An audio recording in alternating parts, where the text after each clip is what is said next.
happened here? Rat busted out last night. He's probably all the way to another strip by now. Another strip?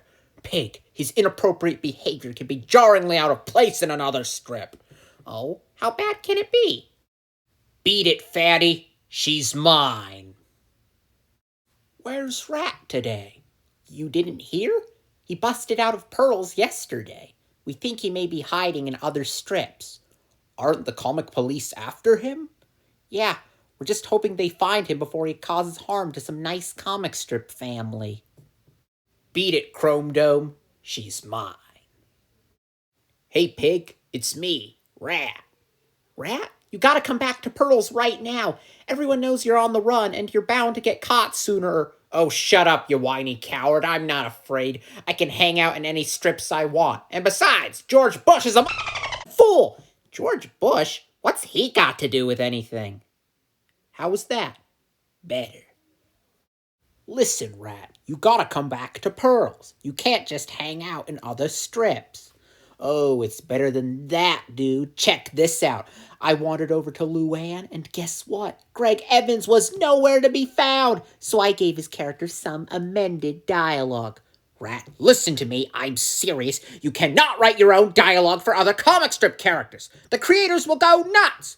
Oh, relax, loser. The plot adjustments were minor. Anyhow, I gotta go. We're rehearsing a scene. I'm leaving your father for Aaron Hill. This young hot stud rocks my world. Rat, where are you now? Rose is Rose, and I think I'm staying. It's the best gig yet. Oh, I love Rose's Rose. The sweet, loving parents, that cute little Pasquale, the pretty rainbows. That must be why you love it, huh? Yeah.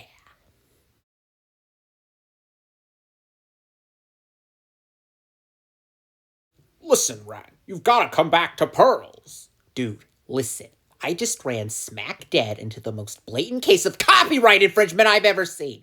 I'm holding the offending character hostage till he gives me the address of his creator. Someone ripped off Pearls? Dude, it's obscene. The guy made a rat one of his characters. And get this, he doesn't name him Bob or Dave. He names him, heck, I'll let him tell you.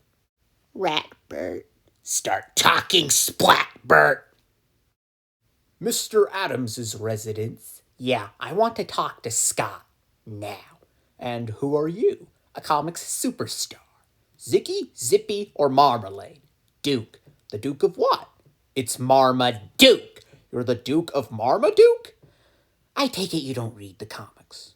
Not since Larson retired. Why are you sitting in a bulldozer outside of Scott Adams's house? Because that little fraud ripped off Pearls by sticking a rat in his comic strip. He even calls him Ratbert.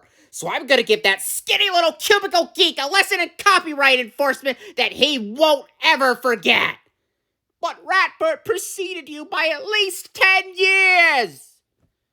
That's the sort of thing I'd like to know before I rent the bulldozer. Excuse me, sir, but Mr. Adams would like to talk to you about the damage you've caused to the gates of Gracebert. Fine, big deal. Who cares what he thinks? I'm not afraid of some four-eyed, doctors-wearing, pocket-protector-loving engineering loser. You really need to update your web photo.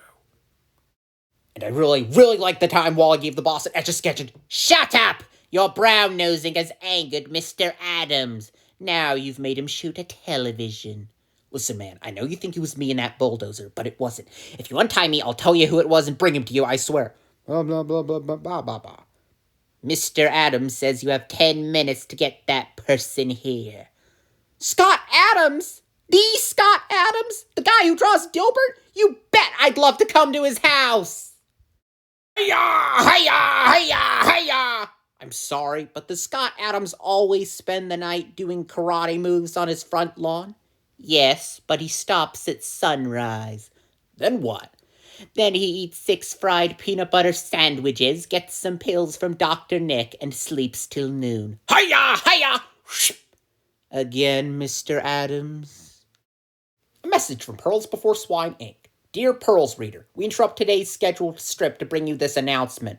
Late last evening, we received a letter from the attorneys for Scott Adams, who has been featured in this week's series of strips. The attorneys for Mr. Adams allege that Pearls falsely portrayed the Dilbert creator as a bizarre, obese, inarticulate, and reclusive Elvis impersonator who sits behind the gates of his mansion shooting television, ripping his pants, and indulging in illegal narcotics. The attorneys for Mr. Adams have asked that Stephan Pastis, the creator of the offending strips, issue an apology and a retraction. In addition, the attorneys have demanded that the first two panels of today's strip be withheld from newspapers. According to the attorney's letter, the panels in question took the Elvis analogy to an inappropriate extreme by portraying Mr. Adams atop a toilet, whereupon he subsequently expired ignominiously of a drug overdose. While the creator of Pearls will issue neither an apology nor a retraction, he has agreed to withhold the publication of the first two panels. We rejoin the strip in progress. And he was such a promising cartoonist.